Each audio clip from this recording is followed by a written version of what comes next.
Let's get started. Wait 1 second, it's setting up. Okay.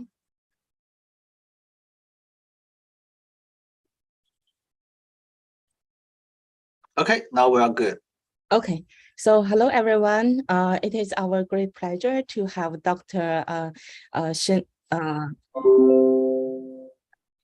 So it is our great pleasure to have Dr. Chinchan Lin with us today to share his research experience. So Dr. Lin is currently an assistant professor in the Artificial Intelligence Innovation and Incubation Institute at Fudan University, China. And he received his PhD degree in fluid mechanics at Tongji University in 2019. And prior to joining Fudan University, he worked at Brown University and Tongji University.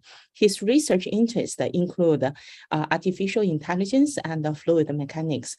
So Dr. Lin has published 18 journal papers, including Journal of Fluid Mechanics, Physics of Fluids, and Physical Review of Fluids. And now let's welcome Dr. Lin to start his presentation on droplet, bubble, and seamless multi-scale learning operators. Chinchan, I think you can take the control of the screen and start your talk. Yeah, thanks for the introduction. I am Chinchan Lin, and I'm honored to be the speaker of the CFSM seminar. Currently, I am an assistant professor at Fudan University. Today, my topic is droplet, bubble, and seamless multi-scale learning operator. I will go through some of my recent work, and they are mainly under the scope of this mixed title. So the first part, droplets. First, I want to briefly introduce the simulation tool I use, the DPD method. So its formalism is rather simple. It has three forces, conservative force, anticipated force, and random force. Its unique advantage, sorry, it seems it's not playing. So its unique advantage compared to SPH is that it considers the thermal fluctuations. For example, here is a droplet floating in space with no gravity. In macroscopic, the droplet is smooth and stationary. But if we take a closer look, it has thermal fluctuations. So the left side is it's a movie, it's not a picture.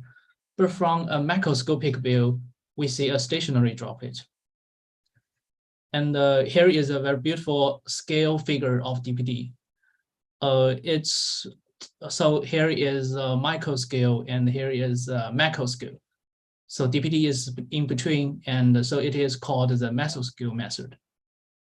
This figure is adopted from the book chapter overview of DPD, and it is written by Xuejing, Zhenli, Xingbian, and etc.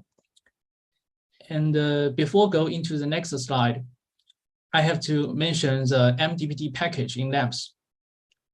This package makes MDPD simulation much easier, especially for beginners. I think many community members benefit from it. In case someone don't know who is behind this package, it is contributed by Professor Zhenli, one of our seminar organizers. And then let's go to the first droplet problem. Droplet on heterogeneous surface.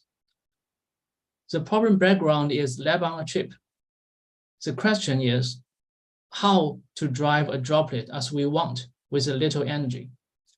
The scientists have prepared many surfaces, hydrophilic, hydrophobic. What is the surface is hydrophilic and hydrophobic. It is chemical heterogeneous. Take chessboard pattern, for example. One tile of hydrophilic and one tile of hydrophobic. From this figure, the droplet sits on the surface. We see the contact area shows various interesting shapes. If I tilt the substrate, we know if the solid is hydrophilic, it will stick. If hydrophobic, it will slip. But what if it is heterogeneous? We use MDPD to simulate the problem under different pattern, triangle and square, different pattern size, different tilt angle, and approach this problem to see the interplay of wall force, inertia, driving force, surface tension, etc. When will the droplet slide and when will it pin? And we also find one interesting phenomenon. The same substrate. So the three substrates are all the same, but only the tilt angle is different. We say this is 14, 18, and 24. We observe that only the tilt angle is different. The droplets have different advancing paths. It may be zigzag or oblique or straightforward. It may be an interesting way to drive the droplet. Next, we consider the droplet impact a surface. So MDPD method is widely used to simulate the droplet impact problem. Here we want to validate the MDPD results. We want to compare the force the droplet imposed on solid when impact. So on the left, this is experimental results. In the past decades, scientists have done thousands of experiments with different fluid, different droplet size, different initial velocity. So here, X is time, Y is force. This profile shows similarity for different experiments. Actually, when people find the right way to non-dimensionalize the force, time, the curve from different experiments overlap, then Philippi tried to fit the rapid growing part, and Eggers tried to fit the decay part. And finally, Michel come up with a unified formula for the whole curve. And on the right side is our DPT simulation. The blue line is the raw DPT data, and the orange line is the example average. So I run the DPT simulation and non-dimensionalize the result the same way as here, and find out that our DPT curve is very close to the experiment. So it's represented by the Michel result. Yeah, we can see there is some divergence at this part, but overall, I'm very happy to see that DPT results show such good results. And the upper figure is the apex point of the droplet and the maximum diameter. They too characterize the shape of the droplet.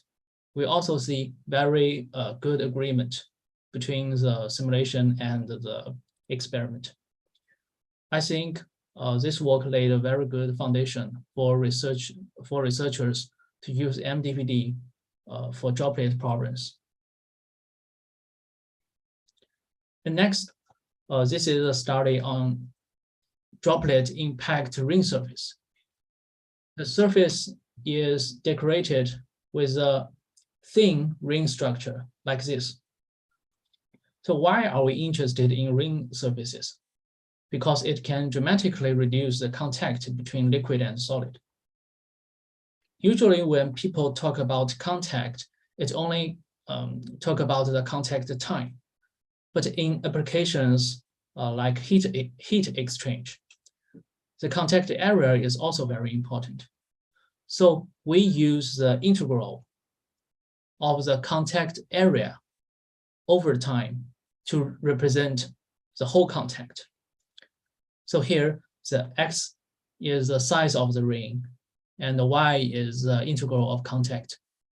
We see if the ring is a little larger than the droplet, the contact integral is reduced significantly.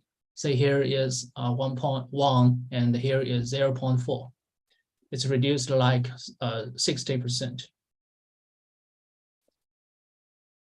And depends on the ring radius and height, the spreading lamina may overcome the ring like here or eject into the air. So ejection is good, and the overrun is not we want if we wish to reduce the contact. Moreover, we check the pressure on the surface and the force time profile for overrun and ejection scenarios, and the contribution of different solid parts. I will not go into details today. And next, droplet impact on a crater surface. Crater is a mutant to the ring surface, but the ring is a very delicate, fine structure. And delicate means it is easy to be damaged in a long time use. On the other hand, the crater has no fine structure. Here is the spreading lamina on plane solid. Here is the spreading lamina in the air. The axis time, Y is the contact area. The blue one is spreading the blue one is on the plane surface, and we see the spreading and the recoil. And the orange one, the crater, we can see it is dramatically reduced the contact. So these are some simulation results. They look photorealistic because I use Blender to render them. Blender provides more options than the common visualization software, Ovito or VMD. Notice there, these are cross-section view. I make it cross-section because otherwise we cannot see the crater shape. We also did some systematic parameter studies on the crater shape, the height, the opening, and when does the overrun happens, and when does the ejection happens. So droplet landing on the center line, it can only happen in the lab or simulation. So what if in real applications, it hit off the center? Then here we investigate the factor of the off-center landing. And in the scenario of random landing locations, we design a functional surface and test it performs. So to save time, one can refer to the papers if it is interested in the details. Next, we consider a new kind of problem. So in the previous studies, the solids are all stationary. What if the solids are moving, or in other words, vibrating? Vibrating solid versus droplets are very common. For example, flying insects' wings versus rain droplets, turbine blades, and water pumps, and motors. We can guess that the droplet response will be different due to the moving of the solids. If we can use active vibration to control the droplet response, that will be great. This is our model setup. The plane solid is vibrating in a sine trajectory. We validate it with some baseline case, and then we focus on what happens if the droplet hit the solid at a different phase. The impact phase is defined like that. If the droplet hits the solid when it is at the highest position, the phase is 90 degrees. If the droplet hits the lowest position, it is 270 degrees. So we approach the problem from the aspect such as final momentum change, max spreading diameter, and multiple contact phenomenon, etc.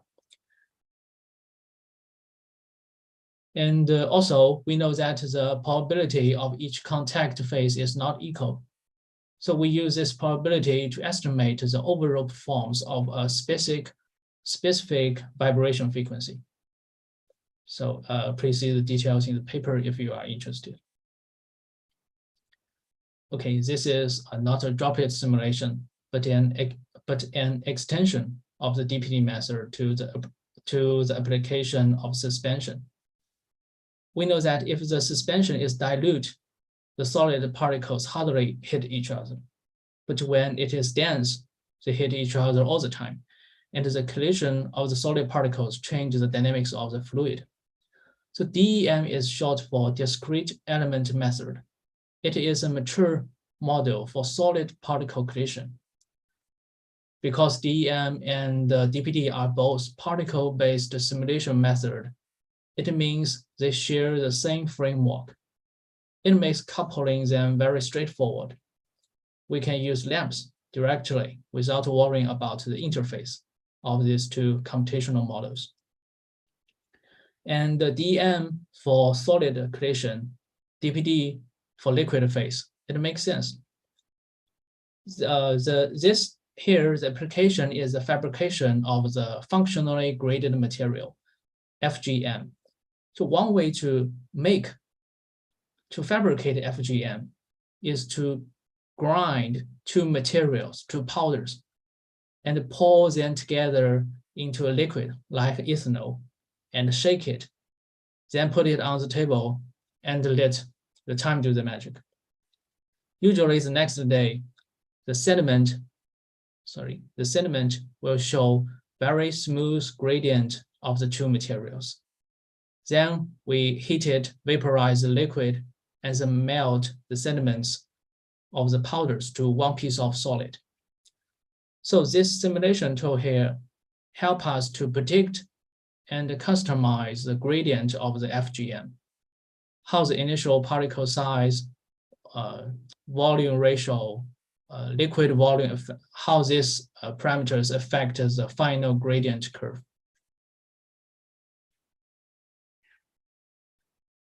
And in the second part of the talk, I will talk about how we use machine learning to learn the operator for predicting bubble growth. First, why are we interested in mesoscale bubbles? In short, gas bubbles in a liquid are often important for heterogeneous nuclearization in cavitation or boiling.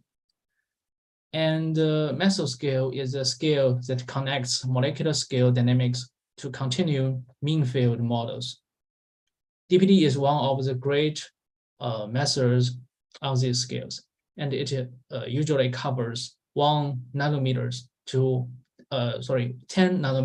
to 10 micrometers. One feature of problems at this scale is that the Brownian fluctuations. Here is a DPD simulation movie showing the microbubble resting in a liquid in a box. We can see the fluctuations on the interface of the gas and liquid. And the fluctuations are linked to the temperature and also the length scales of DPD system. For our DPD bubble systems, we use standard DPD for gas bubble phase and use MDPD for the liquid phase. MDPD liquid will maintain a stable volume. It acts like a liquid, and the DPD gas, they will fill any space which is given, act like a gas. I happily came up with this idea in 2020 and do some literature review that tells me that I'm not the first. The first of this mixed model is Professor Ding-Yi Pan from Zhejiang University. So here is his paper.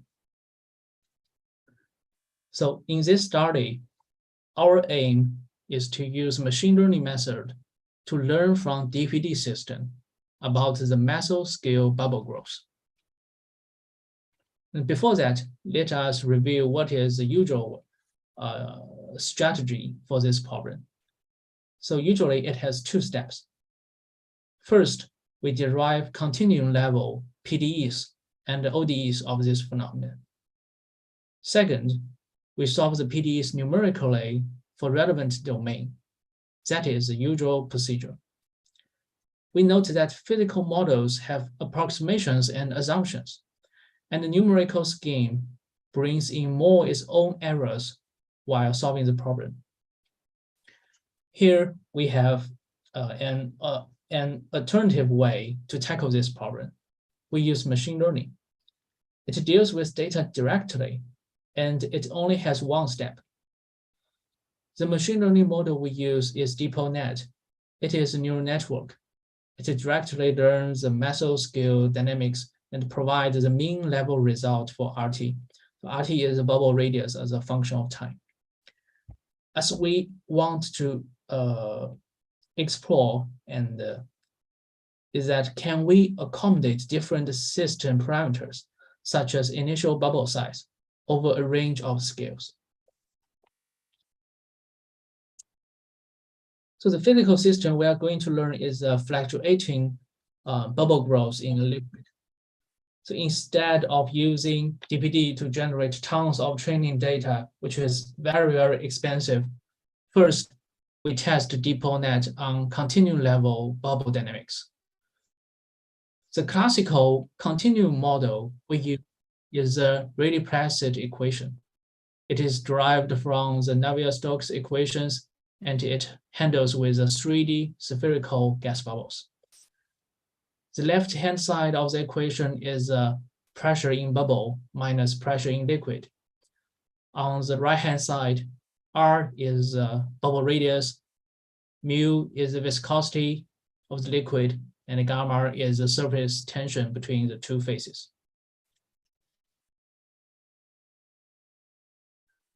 This slide shows the outline of the learning.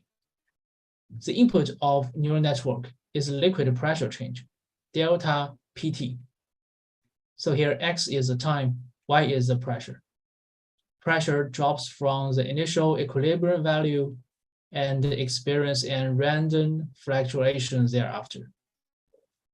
The pressure trajectories are generated by Gaussian random field method, GRF, and the parameters of the GRF method are listed here. We solve the RP equation with this delta P, and then we can get the resulting RT. The RT is also the output of the neural network.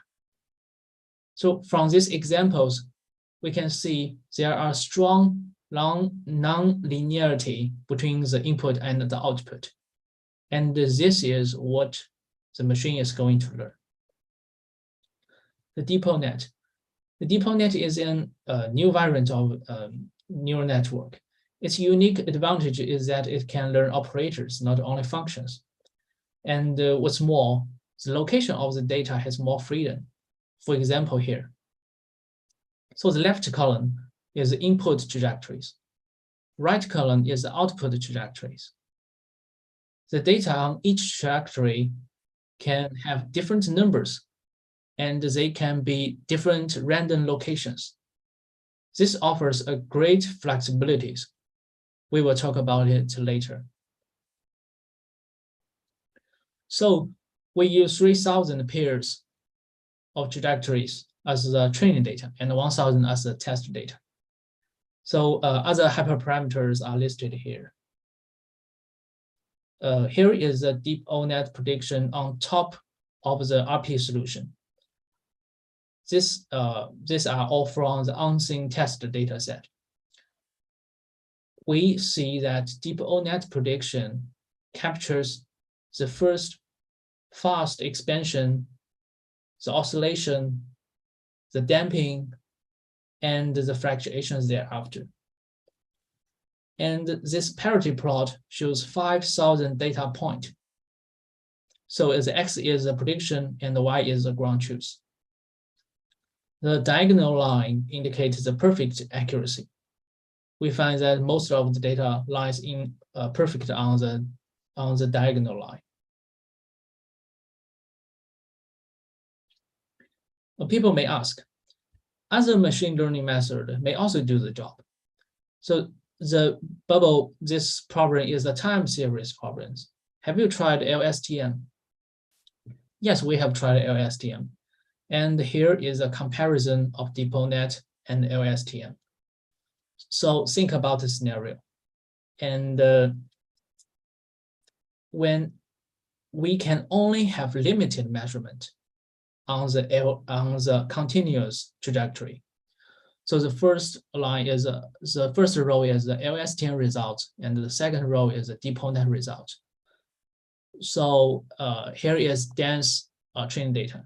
If we can have dense enough measurement on each trajectory, say 200 points per trajectory, so both LSTM and the DeepNet, they can learn very well. But when the measurements start to get sparser, like 80 points per trajectory, so it's not enough to capture all the fluctuations. So now LSTM start to fail. It missed some fluctuations because all data points for LSTM need to be aligned and need to be on grid.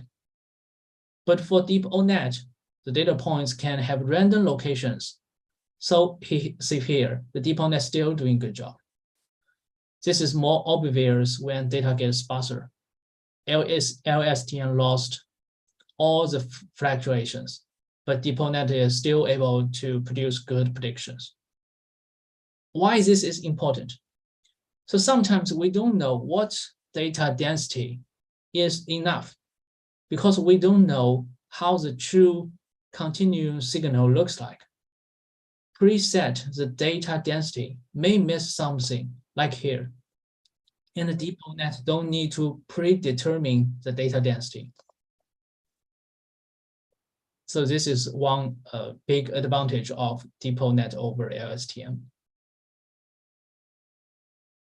Okay, next we use DPD mesoscale simulation to provide the data at the mesoscale. And we try to use DeepNet to learn the mesoscale physics.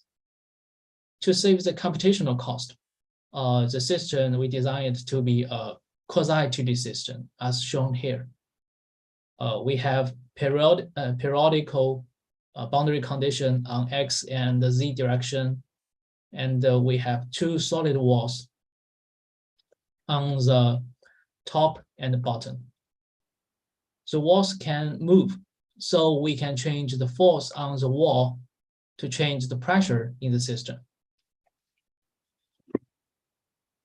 The whole time interval of each DPT simulation here is around 4 microseconds. Here are two movies of the simulation. We change the force on the wall, and as we are changing the pressure in the liquid, pressure of the liquid. So the DeepNet setup is almost the same. It learns the relationship between the pressure in liquid and the result and the resulting bubble radius. The pressure on wall is generated using the GRF method, same as before. Here are some examples, and the initial point is the equilibrium pressure. Below are the details of one example. The orange curve is the target pressure on the top wall, and the blue curve is the measured pressure in the liquid. We see the pressure on wall and the pressure in liquid is almost equivalent. And then we measure the bubble volume by the Brogniart method. It is shown on the right. The DPT results show noticeable small fluctuations. This is raw data of DPT. And then we apply we train the DeepNet to this mesoscale DPT data and learn this relationship. And here are two examples of the learning results. The left column is the wall pressure, and the right column is the bubble radius. Even though the training data are selected randomly on these noisy trajectories, the DeepNet predictions are smooth and close to the average RT. And we also test how the correlation length of the input liquid pressure affects the learning performance. So here, the X is the correlation length from a very small value to 1. Sorry. If the correlation length is small, the liquid pressure will fluctuate more violently, and we will see many peaks and valleys. If the correlation length is large, the liquid pressure will be very stable and smooth. Here, the blue line indicates the training data are generated only with correlation length equals to 0.2. Then we test the trained dipole net on other correlation lengths. So Y is the error.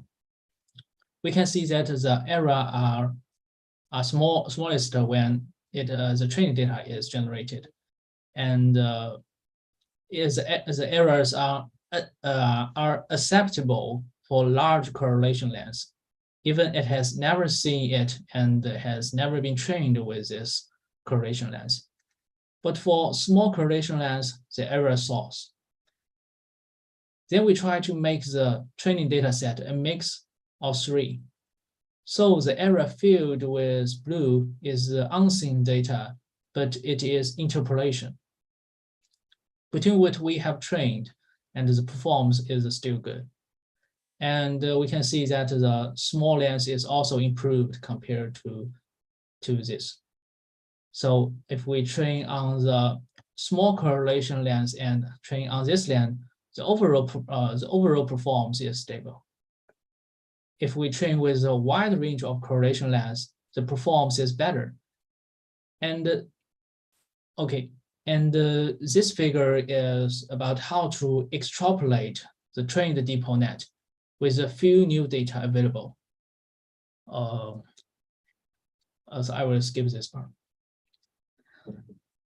This slide is the idea of the keyword seamless multiscale. So in real world, one bubble can grow from nucleation to very big. The process can across several scales. The traditional methods apply different methods like RP equation and the DPT simulation to different scales. So previously, we showed that dipole net is capable of learning continuous model RP and also capable of learning mesoscale method DPT, but separately. The idea seamless is that can we learn the two physical models simultaneously? We blend the data from continuous region and the stochastic region together and let dipole net learn from the mixed data. If that succeeds, then we can have one model, dipole net, to have knowledge across the scales without trouble to change model when across this handshaking scale. We already have our macroscale model, it's the RP equation, and our mesoscale model, DPT. So what we need to do here is that we have to make sure the two models can shake hands at the dividing scale. So we have to modify our previous work a little. Because our DPT simulation is quasi 2D, we have to divide a corresponding 2D RP equation. So it looks like this.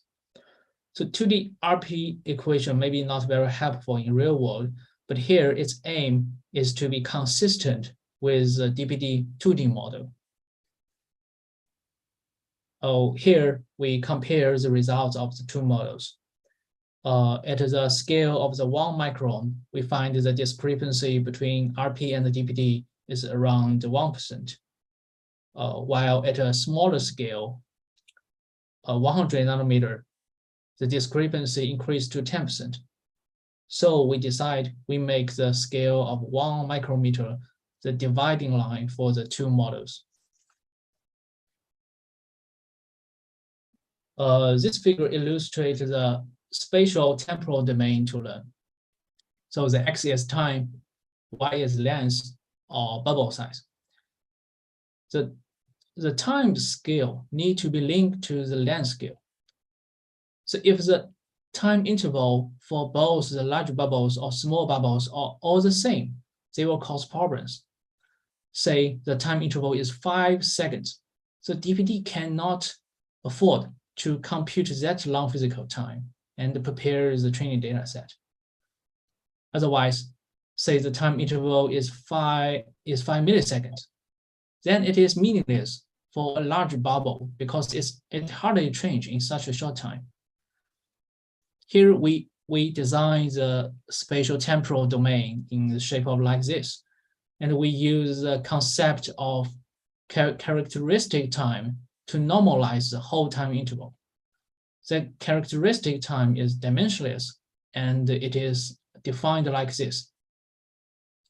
So for all different size bubbles, the dimensionless time scale are the same, all equals to 5 tau c. But in physical time, they are different. And here is the results of learning. So once trained, DeepNet can predict bubble size within a fraction of a second. And we show examples of predictions and corresponding ground truths across scales. From this is big bubble, medium bubble, and the small bubble. So at the 10 micron scale, the DeepNet prediction is compared with RP, and it is a handshaking scale. 1 micron, it is compared to both RP and DPD. It is a 100 nanometer scale, is compared to DPD raw data and also the DPD mean, the DPD ensemble average. We see that DeepNet prediction agree with corresponding truths quite well across the scales. And that's all for my presentation, and thank you. This is my WeChat and email. You're welcome to contact me.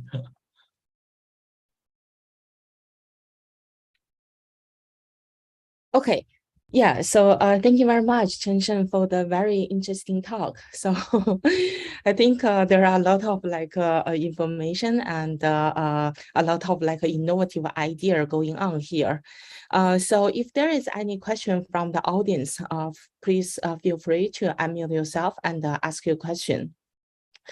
And so in fact, I would like to start by asking a question for Professor Zhen Li. So he has to leave right now, but he has a question. So I'll just read. So he was wondering, as DPD is a stochastic model, therefore the RP data obtained from DPD simulation contain significant noise. So can you describe how the DeepNet avoid overfitting on the noisy data and maintain a smooth prediction of RP relation? I think Professor Zhen Li is asking about this. Okay, I'll find a more. Yeah, so I think his question is more how to correlate the two methods, because DPD is a stochastic model, but RP is more like a continuum model. So there should be, so in DPD, there will be a lot of a noise. Then when you do the DeepNet, so will there be a problem for the overfitting on the noisy data and maintain a smooth prediction for the RP relation? I think that this slide is appropriate.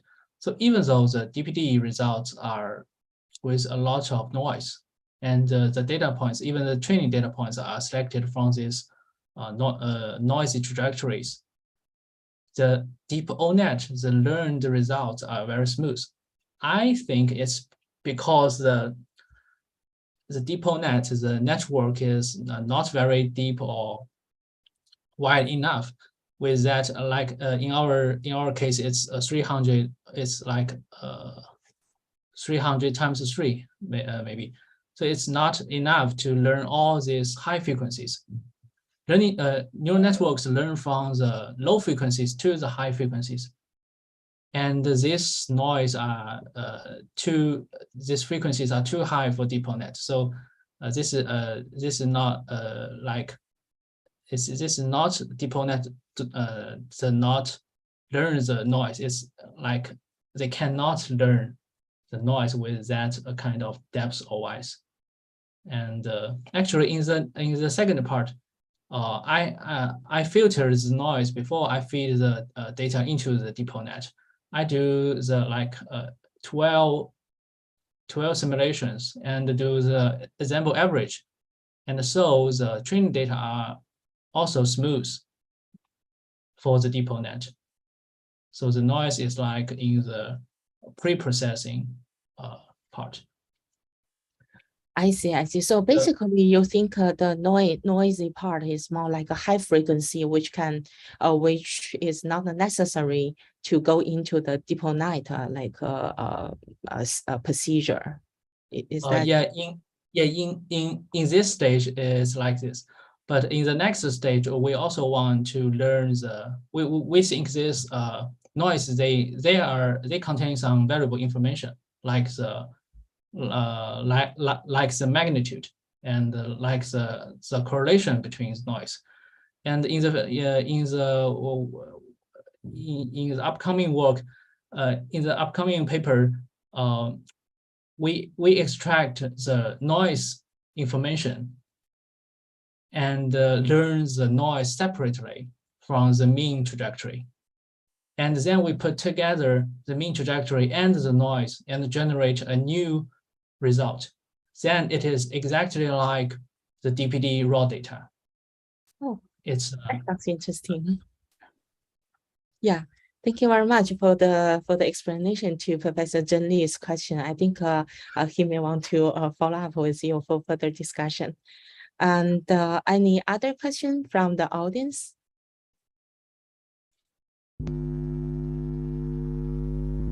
Hi, Chinchan, this is Xuejin. Hello, Xuejin. Yeah. I also a question about this part. Here you show that the DeepNet can be employed to unify the macro scale and the micro scale models of the bubble growth problem. So my question is that how to treat the interface between the DPD domain at the micro scale and the RP model at the macro scale.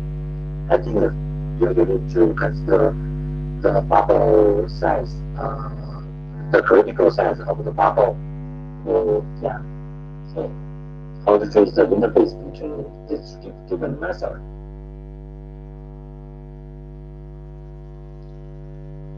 Yeah, next slide. Slide 29. Next one.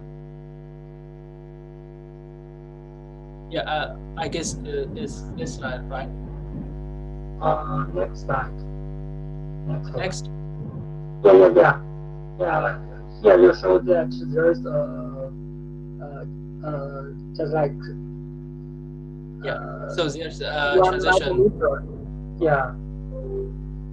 So it's I understand the question. Yeah. Thank you, Professor Lee. So for the RP data, we prepare it from here to here, and for the DPD data, prepare from here to here. There's a little overlap because in the previous slide we show that in the overlap scale, like 1.0 to 1.2 micron, their results. The discrepancy between the results from two models are very small. Okay. So here, even the results from two models are mixed together, they will not cause a problem. Okay, I see. Okay, thank you. Yeah, thank you. Yeah, thanks, Xuejin. So Chinchan, in fact, I have another question. Since you are on this slide, so when you mentioned the bubble, that the gas particle, so in DPD, how do you define the like a gas DPD particle comparing with the liquid particle? Do you do some kind of parameter like a calibration, or what kind of like so how do you distinguish the gas bubble from the liquid bubble? How to Yeah, so for example, in this system, so the yellow particles represent the gas phase, right? And the Yes. blue particles represent the liquid phase.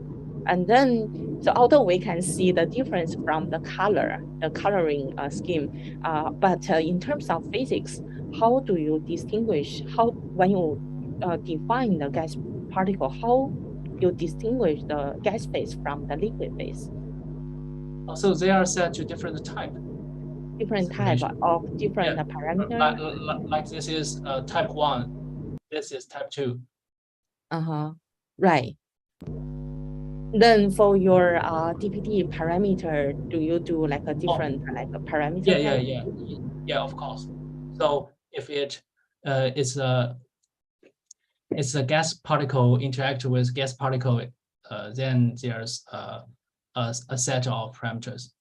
If Yeah. it's gas particle interact with liquid particle, then is another set of parameters. Liquid. And, Yeah, I'm just wondering if you do some kind of a parameter calibration for some kind of very particular system, say maybe you want to put the water, like a gas bubble inside of some kind of oil, like a liquid system. Do Yes. you do some kind of physical parameter calibration?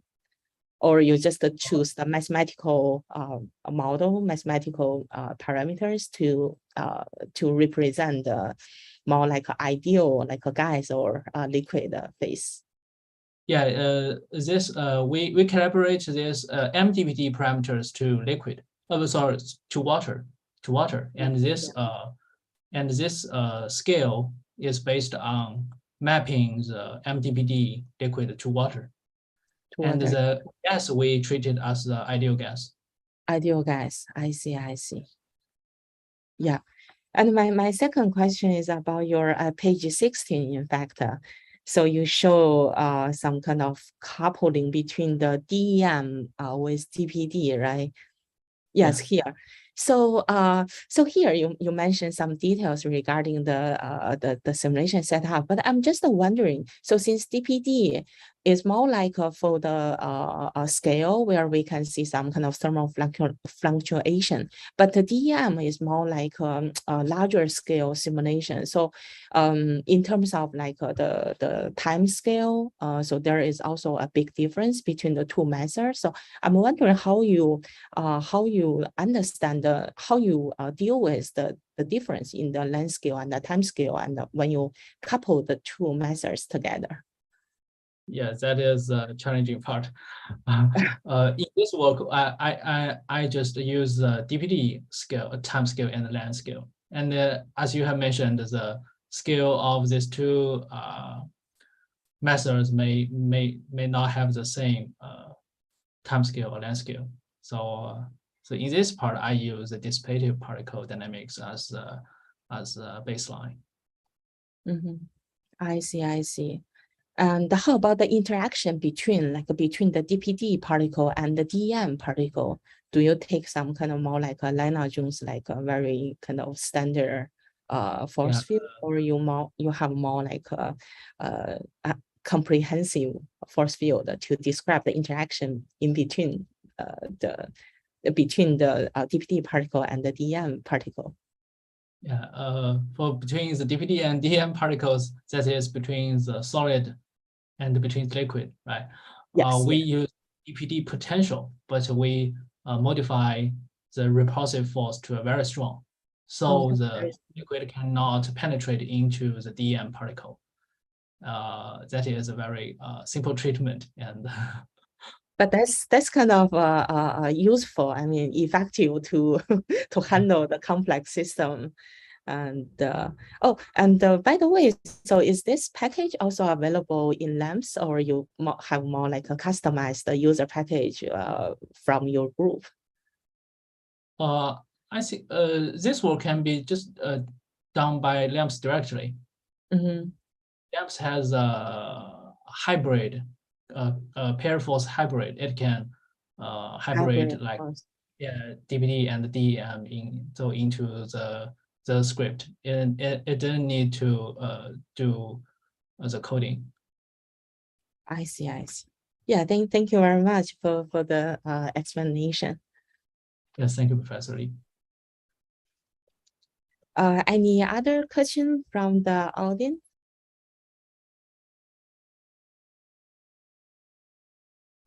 So if not, I think we can close our today's discussion, and we would like to thanks Dr. Chinchan Lin for one more time for the very interesting talk, and let's just keep in touch, and so we look forward to the further communication. And thank you all for attending today's seminar, and we look forward to seeing you next week. Yes, thank you, Professor Lee, and thank you, everyone. Thank you, Chinchan. Bye. Bye now.